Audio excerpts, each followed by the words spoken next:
కావ్య ఇంట్లో ఉన్న వాళ్ళందరి ముందు నేను నిజంగానే చెప్తున్నాను. నాకు ఆయన్ని పెళ్లి చేసుకోవడం ఇష్టం లేదు. నేను ఆయన్ని ప్రేమించటం లేదు. అసలు నాకు ఆయన మీద అలాంటి ఉద్దేశం లేదు అని చెప్పేసైతే అంటూ ఉంటుంది. ఆ మాటలు వినగానే అక్కడ ఉన్న రాజైతే ఒక్కసారిగా షాక్ అయిపోయి చాలా బాధపడుతూ అయితే ఇంట్లో నుండి బయటకు వచ్చేస్తూ ఉంటాడు.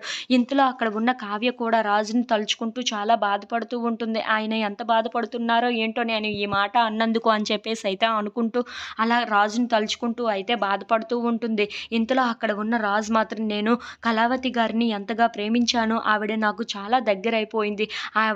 ఆవిడని పెళ్లి చేసుకొని నా జీవితం సంతోషంగా ఉంటుంది అని అనుకున్నాను. కానీ ఈలోపే ఇలా జరిగింది ఏంటి? అయినా కళావతి గారికి నా మీద అస్సలు ప్రేమ లేదా? నా మీద అలాంటి ఫీలింగ్సే లేవా? అని చెప్పేసైతే అనుకుంటూ చాలా బాధపడుతూ అయితే రోడ్డు మీద నడుచుకుంటూ వస్తూ ఉంటాడు.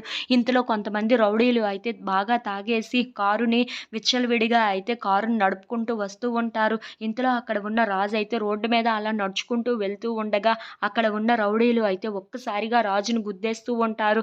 అది చూడగానే అక్కడ ఉన్న రాజైతే ఒక్కసారిగా షాక్ అయిపోయి అక్కడ రాజుకైతే యాక్సిడెంట్ జరుగుతూ ఉంటుంది. ఇంతలో అక్కడ ఉన్న రాజుని ఎవరు కాపాడకపోవటంతో వాళ్ళు రౌడీలు అయితే అక్కడి నుండి పరిగెట్టుకుంటూ వెళ్ళిపోతూ ఉంటారు. అక్కడ ఉన్న రాజుకైతే స్పృహ కోల్పోయి కిందనే పడిపోతూ ఉంటాడు. If you like this video please subscribe.